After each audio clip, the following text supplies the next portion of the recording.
Assalamualaikum warahmatullahi wabarakatuh. Alhamdulillahi rabbil alamin.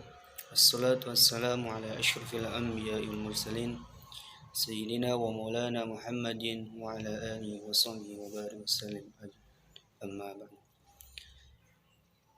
Yang kami hormati Bapak Masyur dan Dadiri SSY MH selaku dosen kami, izinkan kami mempresentasikan makalah kami yang berjudul Metodologi Kajian Hukum Islam.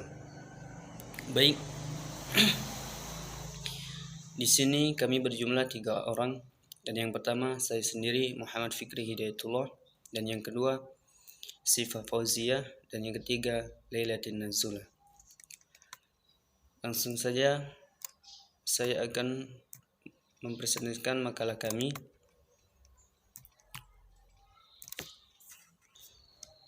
Langsung saja kita masuk pembahasan.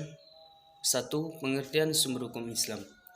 Sumber atau dalam bahasa Arab disebut masadir atau wadah yang darinya digali segala sesuatu atau tempat merujuk sesuatu. Dan dalam kajian usul fikih dikenal dengan istilah masadir al-ahkam al-asyariyah, yang artinya rujukan utama dalam menetapkan hukum syarak. Dan hukum syarak atau syariat pada intinya adalah titah Allah yang berhubungan dengan tingkah laku semua manusia, yang demikian terdapat di dalam kumpulan titahnya yang diturunkan kepada Nabi Muhammad yang bernama Al-Quran.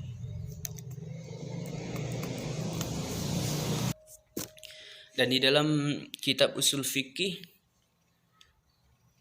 seringkali ditemukan pengguna kata masadir atau dalil yang mencakup sumber sekaligus dalil.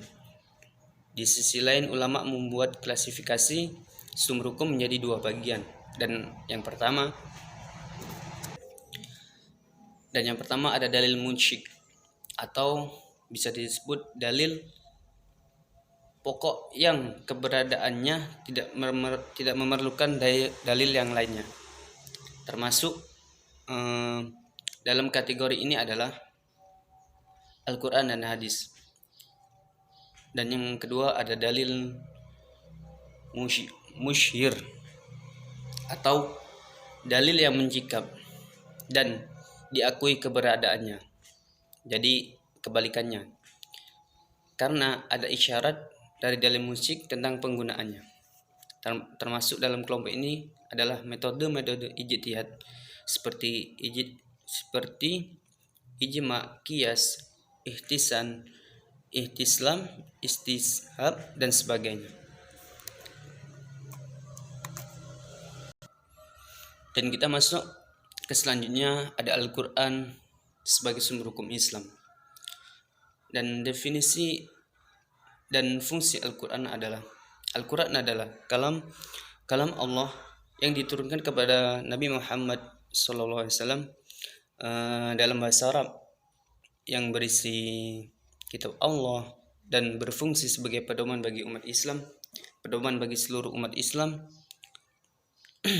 Dan berdasarkan definisi ini terdapat beberapa konsekuensi kedudukan Al-Quran sebagai apa, yaitu diantaranya 1.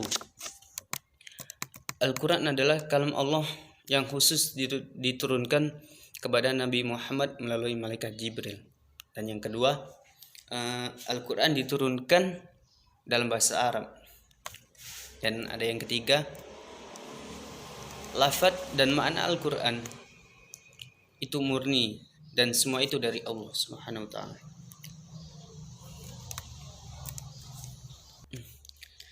Dan secara umum fungsi Al-Quran adalah sebagai petunjuk bagi seluruh umat Islam.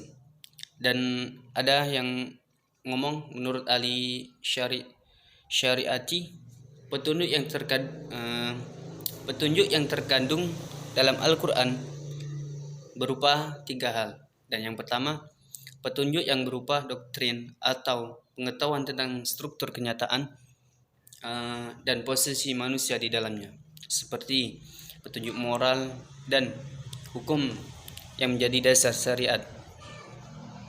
Dan yang kedua, petunjuk yang terdapat dalam ringkasan sejarah baik para raja, orang-orang yang suci, nabi, kaum dan sebagainya. Dan ada yang ketiga, petunjuk yang berupa mukjizat, yaitu kekuatan yang berbeda terhadap apa yang dipelajarinya. Banyak sih ayat-ayat Al-Quran yang mempunyai kekuatan lain atau difungsikan lain untuk umat Islam, dan artinya itu tidak ada kesucian, tidak ada kesesuaian makna ayat dengan fungsi yang diinginkannya. Dan lanjut ke pembahasan berikutnya, ada hadis sebagai sumber hukum. Pengertian dan kedudukan hadis. Hadis adalah peraturan sahabat tentang Rasulullah, baik mengenai perkataan, perbuatan maupun ketetapan atau takrirnya. Dan pengertian hadis ini sering diidentikan dengan sunnah atau as-sunnah. Meskipun para ulama hadis membedakannya. Sunnah diartikan secara khusus untuk tradisi yang diyakini berasal dari perbuatan atau kebiasaan Rasulullah yang berkaitan dengan ajaran Islam. Dan ada istilah lain yang sering muncul dalam pembahasan hadis adalah khobar atau athar. Dan penjelasan khobar adalah berita yang sumbernya berasal dari para sahabat. Sedangkan athar adalah berita yang berasal dari tabi'in. Dan berdasarkan pengertian ini, maka sebuah hadis memiliki batasan sebagai berikut.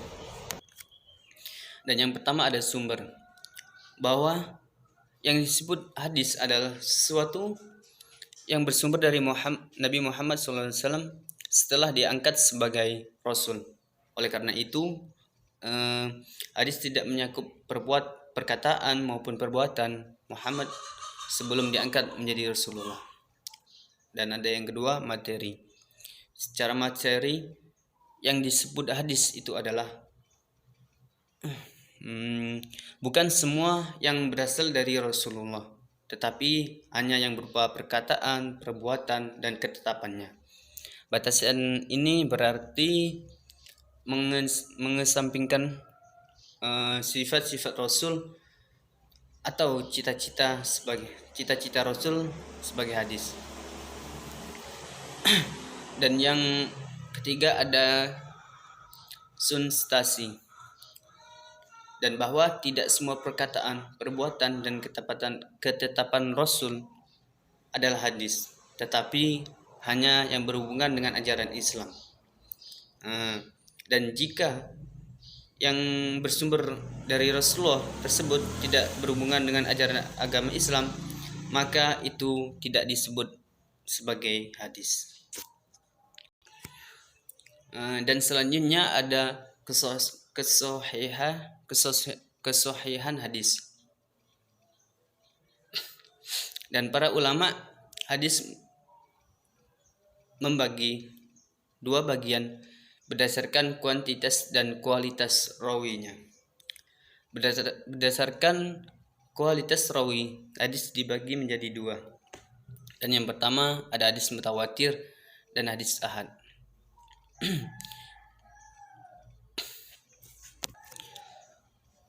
Dan berdasarkan kualitasnya, maka hadis itu dibagi menjadi tiga, yaitu hadis sahih, hadis hasan, dan hadis dhaif. Dan dari dua jenis hadis di atas, jumhur ulama fikih berpendapat bahwa yang dapat digunakan sebagai sumber hukum Islam adalah hadis mutawatir dan hadis sahih dan hadis hasan. Dan untuk pembahasan selanjutnya ada metode hukum Islam. Metode yang dimaksud untuk kali ini adalah cara atau teori atau kerangka konseptual yang dipergunakan para ulama dalam menetapkan hukum suatu persoalan. Dan metode-metode ijtihad dikelompokkan menjadi dua, yaitu metode yang disepakati oleh jumhur ulama atau fuqaha dan usuliyin, dan yang kedua metode yang diperselisihkan di antara mereka. Dan metode yang disepakati berlakunya adalah ijma dan qiyas.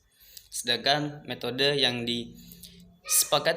yang tidak disepakatinya antara lain ada ihtisan, istisah, maslahah mursalah, ada dan saddud dzariyah. Dan yang pertama ada ijma.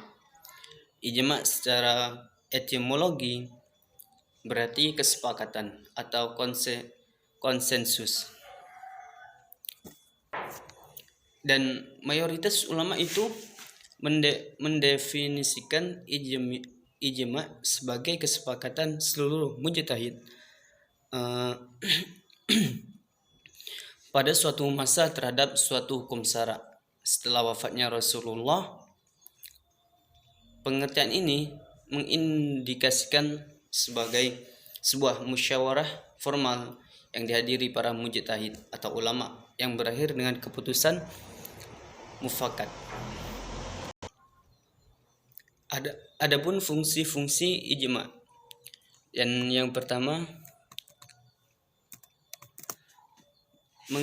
mengeliminir kesalahan-kesalahan dalam berijtihad yang mungkin saja jika ijtihad dilakukan secara individual saja.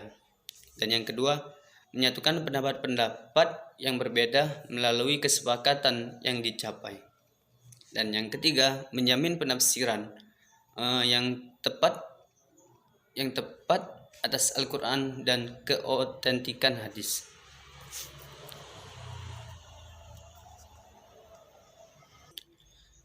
Dan yang kedua ada qiyas.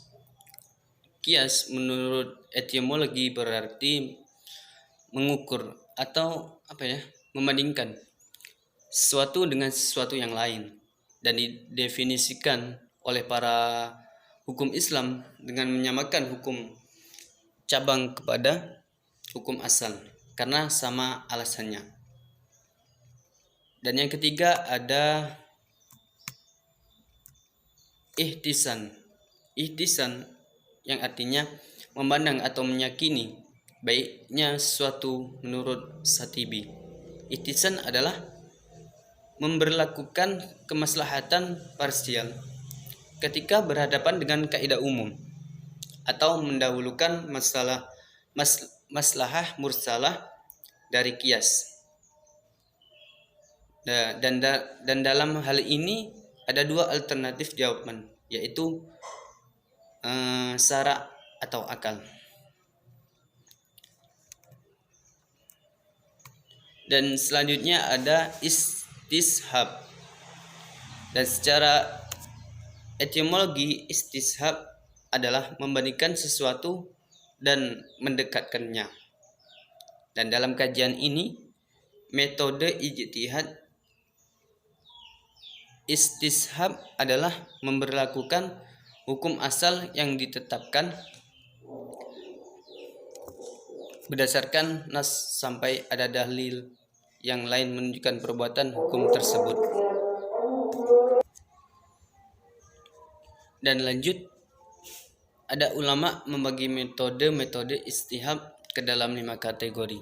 Dan yang pertama, istihab hukmi al-ibadah al-isliyah adalah menetapkan bahwa hukum sesuatu yang bermanfaat bagi manusia adalah boleh, selama itu belum ada dalil yang menyatakan keharamannya. Ada contoh, pepohonan yang ada di hutan adalah milik kita semua, sehingga setiap orang berhak memanfaatkannya.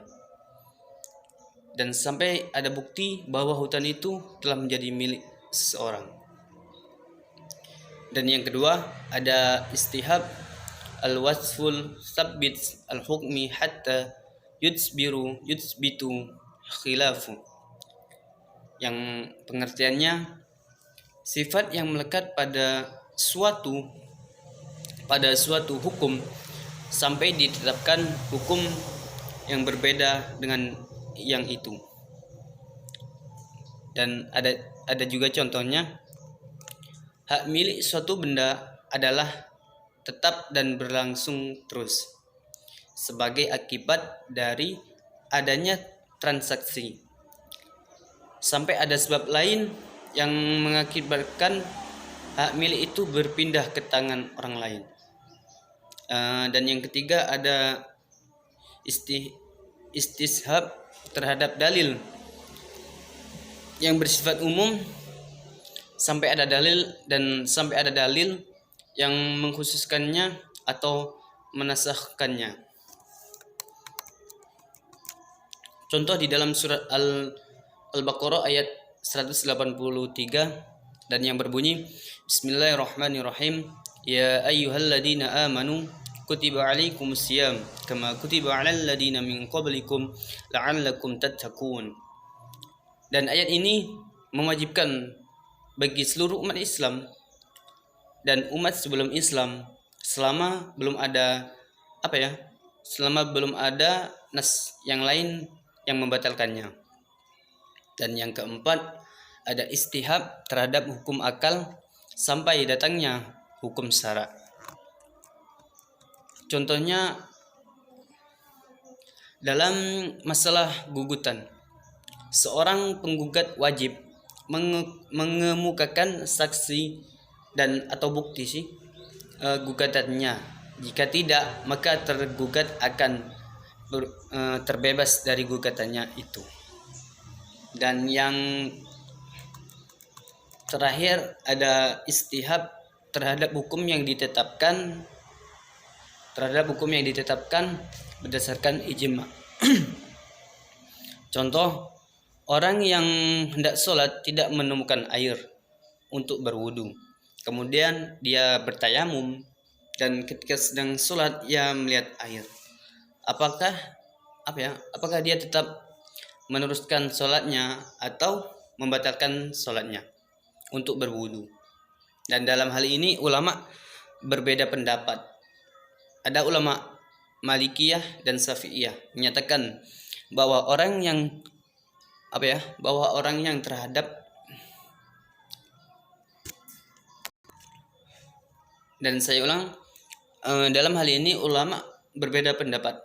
Ada ulama Malikiyah dan Syafi'iyah menyatakan bahwa orang tersebut tetap melanjutkan sholatnya karena ada ijma bahwa sholat itu sah apabila dikerjakan sebelum lihat air untuk berwudu itu tadi.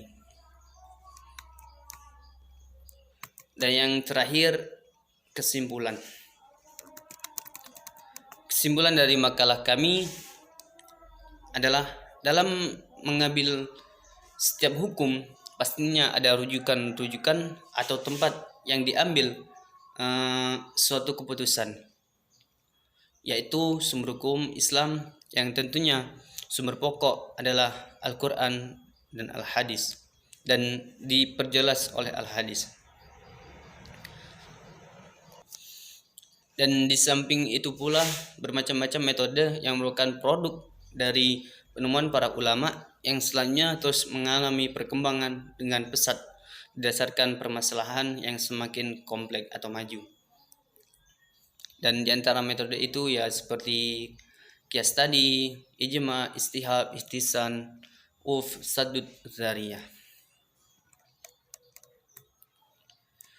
Nah, sekian dari kelompok kami. Apabila masih banyak kekurangan baik dalam segi penulisan makalah, PPT, baik pembuatan video, saya mewakili dari kelompok kami mengucapkan banyak minta maaf atas kekurangan tersebut. Akhirul kalam, wassalamualaikum warahmatullahi wabarakatuh.